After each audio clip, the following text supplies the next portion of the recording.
Shalom para pemirsa di mana saja saat ini berada. Kita berjumpa kembali dengan penuh sukacita dan senang hati. Kita akan belajar memperdalami tentang firman Tuhan. Ya, para pemirsa, seperti biasa, kita dalam pendalaman firman Tuhan ini kita akan ditemani oleh Bapak Pendeta Egultom. Shalom Pak. Shalom Bu. Para pemirsa, kita akan masuk ke dalam pelajaran kita episode yang ke-13 dan judulnya adalah nubuatan tentang asal-usul setan. Baik Pak Pendeta, kita akan mulai pelajaran ini Pak. Saya pertanyaannya begini Pak, apakah Allah menciptakan setan itu? Dari manakah asal-usulnya Pak kira-kira? Baik Bu. Pelajaran tentang setan ini banyak sekali orang tidak mengerti. Ada yang mencoba membuat duga-dugaan sehingga tidak jelas dari mana asal usul setan, bagaimana kekuasaannya, bagaimana kepintarannya. Dengan tidak mengetahui ini, manusia gampang tertipu. Namun di dalam kitab suci benar-benar menjelaskan dari mana asal usul setan, bagaimana kekuasaannya, dan bagaimana pekerjaannya. Banyak orang bertanya, kenapa Tuhan menciptakan setan? Apakah memang Tuhan ciptakan setan? Nah, sekarang kita belajar apa yang dikatakan kitab suci tentang setan, asal usul setan, kekuasaan setan, pekerjaan setan. Nah, sekarang tolong Ibu baca di dalam firman Tuhan Yeskel 28 ayat yang ke-14. Ayat yang ke-14. Yeskel 28 ayat yang ke-14. Kuberikan tempatmu dekat kerup yang berjaga. Di gunung kudus Allah engkau berada, dan berjalan-jalan di tengah batu-batu yang bercahaya-cahaya. Terus lagi. Engkau tak bercela di dalam tingkah lakumu sejak hari penciptaanmu sampai terdapat kecurangan padamu. Dengan dagangmu yang besar engkau penuh dengan kekerasan dan engkau berbuat dosa. Maka kubuangkan engkau dari gunung Allah, dan kerup yang berjaga membinasakan engkau dari tengah batu-batu yang bercahaya. Kitab suci menjelaskan bahwa dia dicipta Allah. Dan pada mulanya itu dia dicipta dikatakan kerub. Kerub adalah jenis malaikat yang tertinggi. Dan dia ditempatkan oleh Allah di satu tempat di gunung yang kudus dikatakan. Dan dia berjalan-jalan di tengah batu-batu yang bercahaya-cahaya. Jadi posisi kerub ini sangat tinggi. Dan tentunya dia diberikan kelebihan dari malaikat-malaikat yang lain. Sehingga dikatakan di bukit gunung yang kudus, di tengah-tengah batu yang bercahaya, disitulah tempatnya kerub ini. Namun akhirnya dikatakan apa yang terjadi kepada kerub ini, malaikat yang mulia ini. Tolong Ibu baca ayat yang ke-17, Yeskel 28 ayat 17. Engkau sombong karena kecantikanmu, hikmatmu kau musnahkan demi semarakmu. Ke bumi kau kulempar, kepada raja-raja engkau kuserahkan menjadi tontonan bagi matanya. Nah, jadi kerub ini, kerub yang berjalan di tengah batu yang bercahaya-cahaya ini, timbul kesombongan. Nah, pertanyaan sekarang, bagaimana bisa malaikat yang kudus, yang mulia, kok jadi sombong?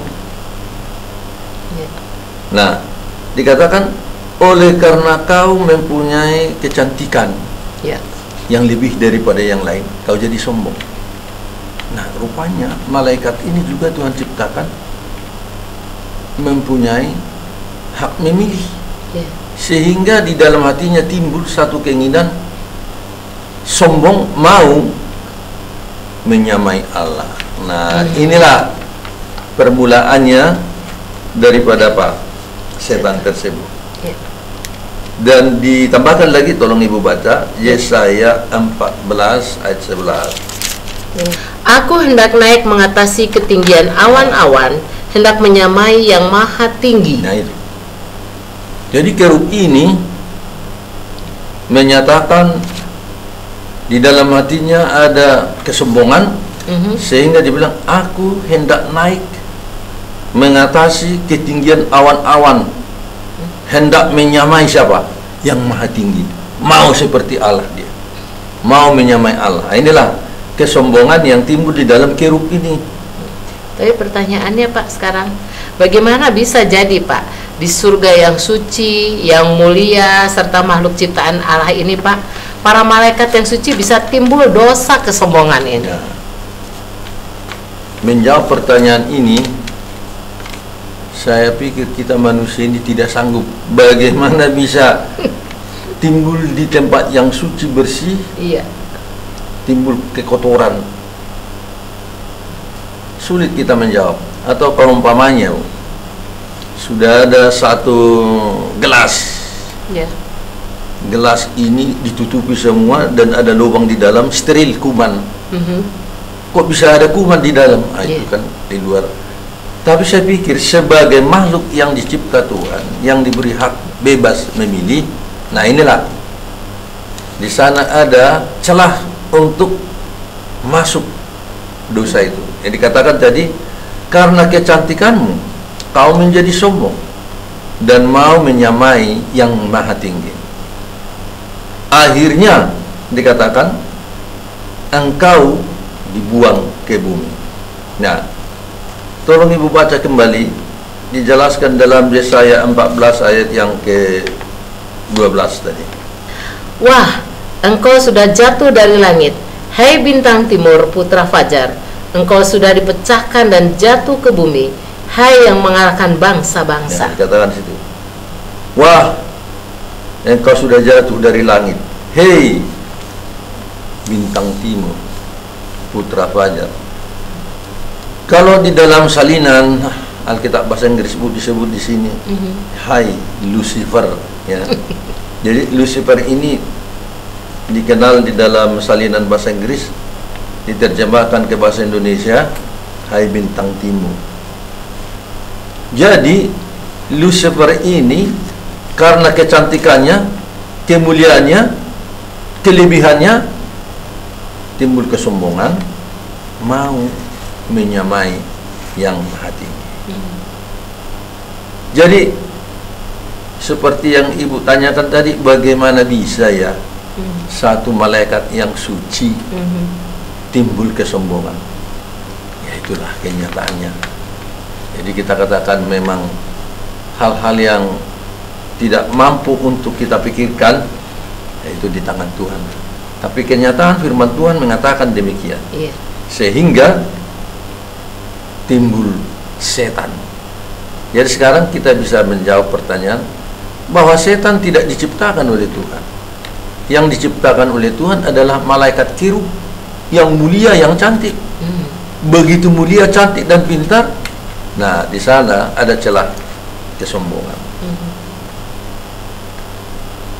Jadi saya pikir inilah yang kita bisa berikan jawaban tegas dari Alkitab, bahwa Tuhan tidak mencipta setan, tetapi Tuhan mencipta malaikat yang suci, mengubah dirinya menjadi setan, melawan Tuhan.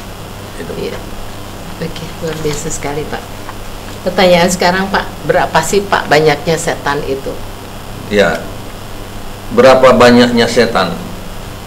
Jadi Bu, kita lihat di dalam Alkitab dijelaskan juga. Tolong Ibu baca Wahyu 12 ayat 3. Maka tampaklah suatu tanda yang lain di langit, dan lihatlah seekor naga merah padam yang besar, berkepala 7 dan bertanduk 10, dan di atas kepalanya ada 7 mahkota. Ya, di sini kita lihat ada nubuatan Bu ya. Nubuatan itu dijelaskan ada penglihatan. Dia lihat di sana ada suatu tanda di langit, seekor naga merah padam yang besar. mempunyai 7 kepala, 10 tanduk. Dan dia lihat ekornya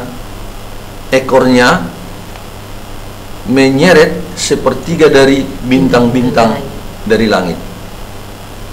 Dan akhirnya mereka dilempar ke bumi. Nah, ini adalah juga nubuatan. Kalau kita tanya Alkitab apa artinya naga? Apa itu naga? Wahyu 12 ayat yang ke-9. Wahyu 12 ayat yang ke-9. Ya. Dan naga besar itu si ular tua yang disebut iblis atau setan yang menyesatkan seluruh dunia dilemparkan ke bawah. Ia dilemparkan ke bumi bersama-sama dengan malaikat-malaikatnya. Jadi naga adalah setan. Alkitab itu menjelaskan sendiri di naga besar itu atau si ular tua itu, yaitu iblis atau setan. Jadi kita lihat di sini ada binatang yang mempunyai warna merah padam tadi, katakan. Ya. Ekornya menyeret sepertiga bintang yang ada di langit. Jadi naga ini menyeret bintang-bintang itu menggambarkan malaikat-malaikat. Jadi jumlah malaikat yang bisa dipengaruhi Lucifer ini memberontak kepada Tuhan Allah sepertiga dari semua jumlah malaikat di surga. Itu cukup banyak. Dia menghasut malaikat ini, dia menipu sehingga mereka mau mengikut dia, karena sehingga kita melihat bahwa setan itu banyak, sepertiga dari semua jumlah malaikat yang di surga. Nah itu. Nah sekarang kalau kita tanya lagi, berapa sih jumlah malaikat di surga itu? Mungkin Ibu tolong baca di dalam Wahyu 5 ayat 11. Wahyu 5 ayat 11. Ya. Maka aku melihat dan mendengar suara banyak malaikat sekeliling tahta, makhluk-makhluk dan tua-tua itu. Jumlah mereka berlaksa-laksa dan beribu-ribu laksa. Nah, iya. Jadi jumlah malaikat berlaksa-laksa, beribu-ribu laksa. Berapa itu? Ya sepertiganya lah. Jadi berarti setan itu banyak sekali. Iya, betul. Banyak sekali. Pertanyaan Pak sekarang, apa selanjutnya Pak yang dilakukan oleh Lucifer itu Pak sebetulnya? Ya. Jadi setelah Lucifer ini membujuk, merayu, menipu sepertiga dari semua malaikat yang ada di surga, selanjutnya apa dia punya rencana? Kemudian kita lihat bagaimana rencana ini sudah matang. Wahyu 12 ayat 7. Wahyu 12 ayat 7. Maka timbullah peperangan di surga. Mikael dan malaikat-malaikatnya berperang melawan naga itu, dan naga itu dibantu oleh malaikat-malaikatnya. Ya, perang. Terbuka perang. Jadi kerub ini, Lucifer ini dengan sepertiga jumlah malaikat di surga perang, mau merebut kekuasaan. Jadi kita lihat setan itu bukan makhluk yang biasa, adalah makhluk yang bisa melawan dan berperang dengan Tuhan Allah, dengan semua malaikat yang masih setia di surga. Oh, luar biasa. Terus kemudian ayat yang ke-8, Bu. Ayat yang ke-8. Tetapi mereka tidak dapat bertahan, mereka tidak mendapat tempat lagi di surga. Ayat 9. Dan naga besar itu si ular tua yang disebut iblis atau setan yang menyesatkan seluruh dunia dilemparkan ke bawah. Ia dilemparkan ke bumi bersama-sama dengan malaikat-malaikatnya. Perang. Akhirnya mereka kalah, tidak ada tempat di surga lagi. Akhirnya mereka di mana? Dibuang. Dibuang dari surga ke mana? Ke bumi kita ini. Setan dan seluruh malaikat-malaikatnya dilempar ke bumi ini. Baik Pak Pendeta, pelajaran kita rupanya lebih dalam lagi ya Pak ya, dan lebih banyak kita untuk mengerti ke sana. Kita tentu akan break dulu dan kita akan melihat yang satu ini.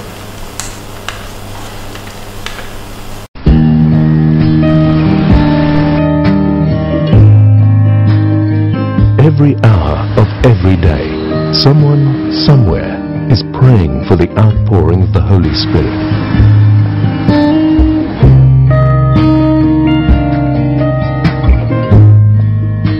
777. Praying at 7 a.m. and 7 p.m. 7 days a week. Baik para pemirsa yang kami cintai dan kami kasihi, kita kembali akan pelajari firman Tuhan yang tadi, dan kita akan teruskan di sini bagaimana dari kelanjutan mengenai setan ini. Baik Pak Pendeta, kita akan melanjutkan pertanyaannya nih Pak. Sekarang kapankah Pak tepatnya setan diusir dari surga ke dunia ini? Ya, jadi tadi kita sudah baca bahwa terjadi perang di surga. Lucifer ini dengan sepertiga jumlah seluruh malaikat surga melawan Tuhan Allah bersama malaikat yang masih setia. Perang di surga. Akhirnya Lucifer kalah, mereka dibuang dari surga ke bumi ini. Dan di bumi ini apa pekerjaannya setan? Nah, kita membaca bagaimana setan menjatuhkan manusia yang pertama dicipta Tuhan, yaitu Adam dan Hawa, jatuh ke dalam dosa. Nah, kita baca bagaimana cara setan menjatuhkan manusia ke dalam dosa. Kita bisa membaca di dalam buku Kejadian. Namun sebenarnya kita tidak mengetahui waktu yang tepat kapankah setan itu dibuang dari surga. Tetapi yang kita lihat di sini, setelah dibuang, dia mendekati Hawa dan menipu Hawa. Nah, di sini kita bisa melihat bagaimana setan mengalahkan manusia dan manusia jatuh ke dalam dosa. Itu Bu. Jadi Ibu tolong baca di dalam buku Kejadian. Kejadian 3 Kejadian 3 ayat 1 sampai 6. Kejadian 3 ayat 1 sampai 6.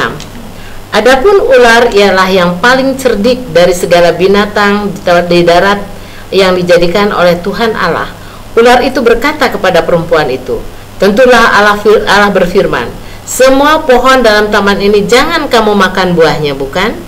Lalu sahut perempuan itu kepada ular itu, buah pohon-pohonan dalam taman ini boleh kami makan, tetapi tentang buah pohon yang ada di tengah-tengah taman, Allah berfirman, jangan kamu makan, ataupun kamu raba buah itu, nanti kamu mati. Tetapi ular itu berkata kepada perempuan itu, sekali-kali kamu tidak akan mati. Tetapi Allah mengetahui bahwa pada waktu kamu memakannya, matamu akan terbuka dan kamu akan menjadi seperti Allah, tahu tentang yang baik dan yang jahat. Perempuan itu melihat bahwa buah pohon itu baik untuk dimakan dan sedap kelihatannya. Lagi pula pohon itu menarik hati karena memberi pengertian. Lalu ia mengambil dari buahnya dan dimakannya dan diberikannya juga kepada suaminya yang bersama-sama dengan dia, dan suaminya pun memakannya. Ya. Inilah kejatuhan manusia ke dalam dosa di Taman Eden, di mana Tuhan menciptakan nenek moyang kita yang pertama, Adam dan Hawa. Mereka itu ditempatkan di satu taman, dan Tuhan memberikan mereka makanan, yaitu buah-buahan. Namun di dalam hikmat Allah, supaya manusia ini tetap setia dan mengingat Allah menjadi Khalik dan penciptanya, dia membuat satu pohon, sebut namanya itu pohon larangan. Jadi Tuhan katakan, boleh makan semua buah di dalam taman ini, tapi yang satu ini jangan. Sebab kalau kau makan, kamu akan mati. Nah, disinilah datang godaan kepada Hawa waktu dia mendekat kepada pohon larangan ini. Tiba-tiba ada seekor ular. Loh, kok ular ini bisa bicara? Saya tidak pernah melihat ada ular yang bisa bicara. Tetapi Hawa juga menjawab ular itu, sehingga terjadilah hal seperti yang Ibu telah baca tadi, perbincangan itu, dan Hawa percaya apa yang dikatakan oleh ular. Tentunya ular itu sudah membuat satu hal yang aneh bagi Hawa, ya mungkin saja ular itu katakan, kata Tuhan Allah kalau dimakan mati. Tetapi coba saya makan, saya tidak mati. Justru saya makan, saya bisa bicara. Nah, di sini Hawa tertipu. Dan akhirnya dia apa? Dia ambil buah itu, dimakan dan dikasih kepada siapa? Suami. Kepada suaminya.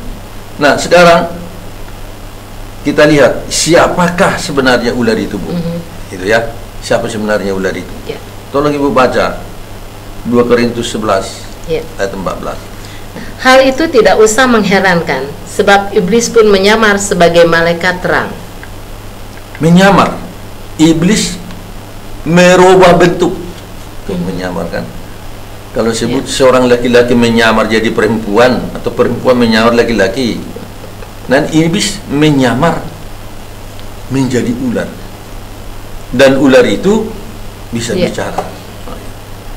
Itu makanya di dalam penjelasan Wahyu 12 ayat 9 itu dikatakan, tolong Ibu baca Wahyu 12:9. Wahyu 12 ayat 9. Dan naga besar itu, si ular tua yang disebut iblis atau setan. Nah itu sampai situ saja.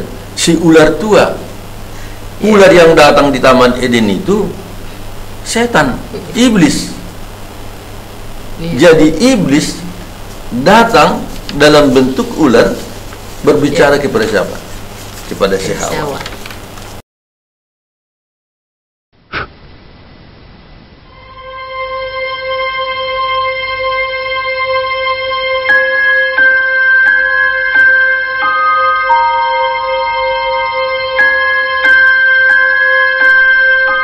Death is the only inescapable, unavoidable, sure thing. We are sentenced to die the day we're born. Death is a debt we all must pay.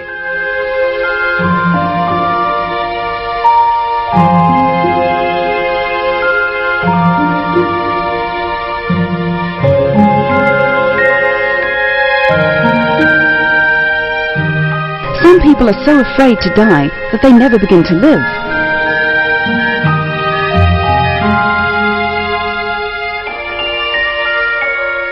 Every man must do two things alone. He must do his own believing and his own dying. Death is not a period, but a comma in the story of life.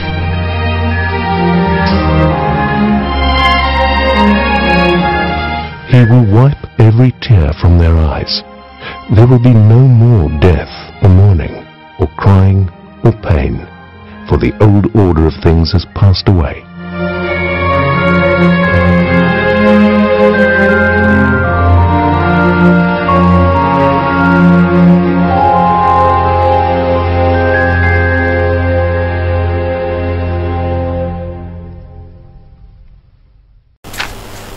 Jadi kita lihat di sini penipuan yang terjadi kepada Hawa, sehingga dia jatuh dalam pencobaan dan memakan buah pohon larangan itu, dan manusia itu pun jatuhlah ke dalam dosa.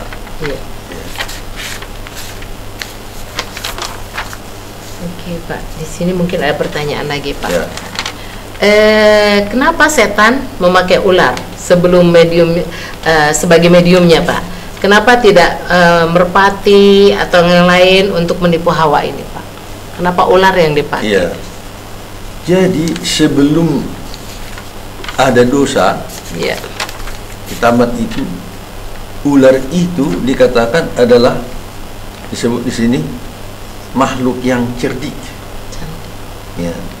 Kalau Ibu tadi baca, ular itu dikatakan adalah satu makhluk yang cerdik. Kalau kita baca dalam bahasa Inggris disebut dia itu binatang yang subtle atau crafty. Jadi sebelum ada dosa, ular itu termasuk binatang yang cantik, halus, ya, cerdik, disukai lah gitu. Ini sebelum jatuh ke dalam dosa. Jadi setan memakai satu medium yang menarik, yang cantik dan yang mulus, sehingga Hawa juga mudah tertarik. Mudah tertarik. Tetapi setelah jatuh ke dalam dosa, ular jadi berubah nasib dia. Kenapa berubah nasib? Mungkin ibu baca tuh Kejadian 3 ayat 14 itu. Kejadian 3 ayat 14. Lalu berfirmanlah Tuhan Allah kepada ular itu, karena engkau berbuat demikian, terkutuklah engkau di antara segala ternak dan di antara segala binatang hutan. Dengan perutmu lah engkau akan menjalar, dan debu tanahlah akan kau makan seumur hidup. Jadi kena kutuk dia jadinya, Bu. Setelah jatuh ke dalam, terkutuklah engkau. Jadi kau jadi binatang yang paling menjijikkan. Nah, kira-kira begitu. Iya. Iya, Bu. Oke. Pak, pertanyaannya sekarang, apa saja sih Pak yang dapat dibuat oleh setan itu sebenarnya, Pak? Ya. Jadi inilah yang perlu kita ketahui, Bu, dan seluruh pemirsa, bahwa setan itu adalah makhluk yang sangat berkuasa. Di luar kemampuan kita mengerti kekuatan, kepintaran, dan kehebatan setan. Sehingga banyak orang mudah tertipu. Jadi kalau kita baca di dalam firman Tuhan, bagaimana kita bisa melihat kekuatan, kehebatan setan, itu bisa kita lihat melalui satu peristiwa. Dan peristiwa ini terjadi kepada seorang hamba Tuhan. Nah, sekarang coba ibu baca peristiwa ini, disebutkan dalam buku Ayub 1 ayat yang ke-12. Ayub 1 ayat 12. Maka firman Tuhan kepada iblis, nah, segala yang dipunyainya ada dalam kuasamu, hanya janganlah engkau mengulurkan tanganmu terhadap dirinya. Ya, kemudian jadi di sini ada seorang bernama Ayub. Si Ayub ini seorang yang setia kepada Tuhan. Akhirnya di dalam cerita ini Ayub diberikan Tuhan izin kepada setan untuk menggodai dan mencobai Ayub. Nah, rupanya Ayub ini seorang yang sangat diberkati Tuhan sehingga dia mempunyai banyak harta. Begitu juga punya anak-anak yang cantik-cantik dan molek. Namun di dalam perbincangan ini setan bilang kepada Tuhan, Ayub itu tetap setia kepada Tuhan karena Tuhan berkati dia berlipat kali ganda. Tuhan pagari dia kekayaannya sehingga dia tetap setia. Coba Tuhan angkat tangan perlindunganmu. Habis semua hartanya itu, pasti Tuhan akan dikutuk sama Ayub. Benar? Iya. Nah, cobalah. Makanya ibu tadi baca, maka firman Tuhan kepada iblis, nah, segala yang dipunyainya ada dalam kuasamu. Saya serahkan kekayaan Ayub di tangan kuasamu, hei setan. Tapi jangan engkau mengelurkan tanganmu terhadap dirinya. Oke, kata setan. Apa yang dibuat setan? Ayat 14. Ayat ke-14, datanglah seorang pesuruh kepada Ayub dan berkata, sedang lembu sapi membajak dan keledai-keledai betina makan rumput di sebelahnya. Datanglah orang-orang Sheba menyerang dan merampasnya serta memukul penjaganya dengan mata pedang. Ya, sampai situ. Setan bisa membuat celaka besar kepada Ayub sehingga orang-orang Sheba dipengaruhi setan-setan ini. Semua lembu, keledai dari Ayub dirampas.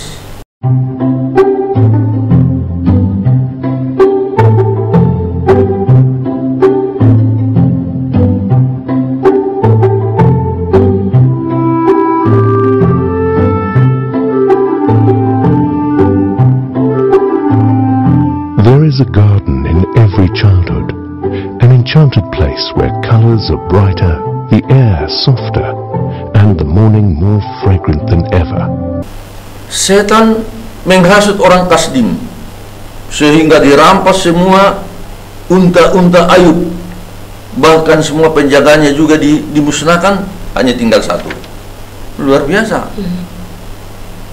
Ada lagi tambahannya, Bu, ayat yang ke-18. Ayat 18, sementara orang itu berbicara, datanglah orang lain dan berkata, anak-anak tuan yang lelaki dan perempuan sedang makan-makan dan minum anggur di rumah saudara mereka yang sulung. Terus? Maka tiba-tiba angin ribut bertiup dari seberang padang gurun. Rumah itu dilandanya pada 4 penjurunya dan roboh menimpa orang-orang muda itu sehingga mereka mati. Hanya aku sendiri yang luput, sehingga dapat memberitahukan hal itu kepada Tuhan. Anak-anaknya lagi makan minum satu rumah, setan membuat datang angin keras daripada guru, dilanda rumah itu, roboh, semua anak Ayub mati dalam sekejap. Itulah kuasa setan. Jadi setan bisa membuat api turun dari surga, setan membuat angin topan, setan juga bisa mempengaruhi orang-orang jahat merampas harta kekayaan Ayub. Itulah kehebatan kuasa setan. Dan kita lihat ayat seterusnya, Bu. Ayat 2 ayat yang ke-7. Ayub 2 ayat yang 7 ya, Pak ya. Ayub 2 ayat 7. Kemudian iblis pergi dari hadapan Tuhan. Lalu ditimpanya Ayub dengan bara yang busuk dari telapak kakinya sampai ke batu kepalanya. Bukan hanya api, bukan hanya topan, bukan hanya mempengaruhi orang supaya jahat, tapi setan juga bisa menjamah tubuh Ayub sehingga terjadi apa? Borok yang busuk mulai dari telapak kaki sampai kepada batok kepalanya, semua borok yang busuk. Itu kuasa setan. Kalau diizinkan oleh Tuhan. Jadi setan bukan satu makhluk yang dianggap remeh. Nah sekarang, kira-kira kalau kita pikir apakah kuasa setan itu masih sama sekarang dengan yang dulu? Bagaimana pendapat Ibu?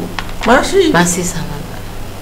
Jadi kalau sekiranya Tuhan izinkan setan mengganggu kita, ya sama nasib kita seperti siapa? Si Ayub ini. Jadi para pemirsa yang saya kasih dalam Tuhan, sesungguhnya kuasa setan itu luar biasa, lebih daripada apa yang pernah kita pikirkan.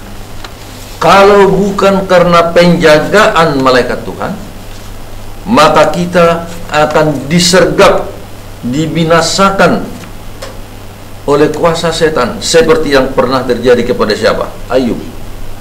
Sampai detik ini, setan tidak diizinkan Tuhan membinasakan saudara, Anda, dan kita, karena kita dilindungi oleh kuasa Tuhan. Amin.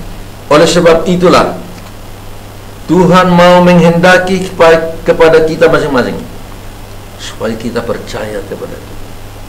Jangan hanya percaya, berdoa, mohon perlindungan supaya para malaikat Tuhan melindungi kita dari kuasa malaikat setan.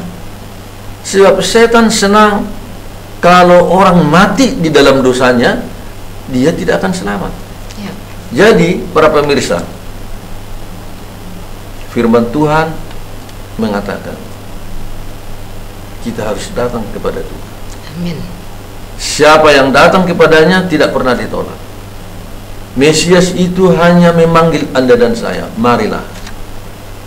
Dengan segala keberadaan kita yang tak layak ini, kita datang, dan Dia berjanji Dia tidak akan menolak kita. Dan pemirsa, mari kita datang kepada Mesias. Kita datang memohon keselamatan, memohon pengampunan, memohon perlindungan, supaya kita jangan diganggu oleh kuasa setan. Dan setan ini akan bisa menipu mata kita, menipu telinga kita, menipu pikiran kita, karena setan bisa membentuk dirinya menyamar sebagai pelayan-pelayan kebenaran.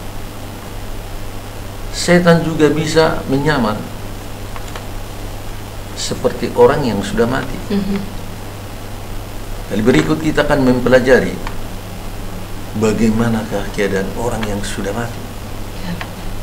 Karena banyak orang sekarang tertipu meminta petunjuk daripada arwah-arwah orang yang sudah mati. Tetapi Alkitab, firman Tuhan mengamarkan Anda dan kita semua. Mari kita belajar firman Tuhan supaya kita jangan terlibat dalam ajaran yang sesat. Amin. Inilah luar biasa, Pak Pendeta. Baik para pemirsa, pelajaran kita hari ini yang sangat luar biasa sekali, biarlah mengajak kepada kita masing-masing. Para pemirsa, kami pun yang di sini, kita senantiasa berjaga-jaga. Tentu, hanya dengan firman Tuhan kita boleh mengerti. Tetapi dalam acara ini, Anda boleh berulang-ulang untuk mengikutinya. Dan tentu pada hari-hari yang berikut nanti, pelajaran kita akan berbeda topik, yaitu bagaimana dengan keadaan orang yang sudah mati. Para pemirsa, ini penting sekali untuk kita dan Anda, karena ini akan membawakan kepada kita supaya kita lebih mengerti. Untuk itulah kami mengajak pada para pemirsa untuk membaca setiap hari firman Tuhan bersama-sama dengan keluarga, bersama dengan sahabat, bersama dengan teman-teman Anda. Sekali lagi, kami sangat senang sekali Anda sudah mengikuti acara ini. Tentu kita akan bertemu pada hari yang berikut dengan topik yang sudah saya katakan tadi. Dan jangan pernah ketinggalan, kita ikuti terus acara ini. Pak Pendeta, sebelum kita menutup acara ini, biar akhirnya Pak Pendeta boleh mendoakan para pemirsa yang melihat acara ini. Tolong doakan, kita juga doakan Pak, tolong doakan pemerintahan kita dan semua yang melihat acara ini. Dan kita berdoa. Tuhan Allah Bapa kami yang di surga, terpujilah Engkau oleh karena rahmat dan pengasihan-Mu memberikan kepada kami kesempatan untuk mengetahui siapakah setan, dari mana asal-usulnya, apa pekerjaannya, supaya kami ya Tuhan dapat mengerti dan kami tidak tersesat, supaya kami bebas dari segala gangguan setan. Ajarkan kami selalu berdoa memohon perlindungan daripada Tuhan, karena hanya Tuhan yang sajalah yang dapat memegang kuasa setan. Hanya kuasa Tuhan saja yang dapat membatasinya, supaya kami jangan tertipu. Tuhan, izinkanlah Roh yang Kudus itu menjamah hati kami semua, para pemirsa ini, supaya kami boleh benar-benar mengerti siapakah setan, apa pekerjaannya, bagaimana ajaran-ajaran telah bermunculan di atas dunia ini, ajaran yang berasal daripada setan dan guru-guru yang palsu. Tuhan, terima kasih atas firman-Mu yang indah ini. Tolonglah kami supaya kami yakin sungguh-sungguh dan percaya apa yang Tuhan katakan, agar kami tetap berdoa memohon perlindungan daripada Tuhan dan kami terhindar dari gangguan setan-setan tersebut. Terima kasih Tuhan, Engkau Allah yang Maha Murah selalu ingin dan suka mendengar doa-doa kami. Kami juga mau berdoa atas pemerintahan kami, negara kami, bangsa kami. Berkati ya Tuhan, supaya kami mempunyai pemerintah yang berhikmat, membawa negara kami, bangsa kami kepada kesejahteraan dan kemakmuran. Tolong kami untuk tetap lebih giat dan rindu mempelajari akan nubuatan-nubuatan ini. Dengarlah suruhan kami Tuhan. Terima kasih. Kami sudah berdoa dan bersyukur di dalam nama Isa Al-Masih, Juru Selamat kami. Amin. Amin. Kasih Tuhan.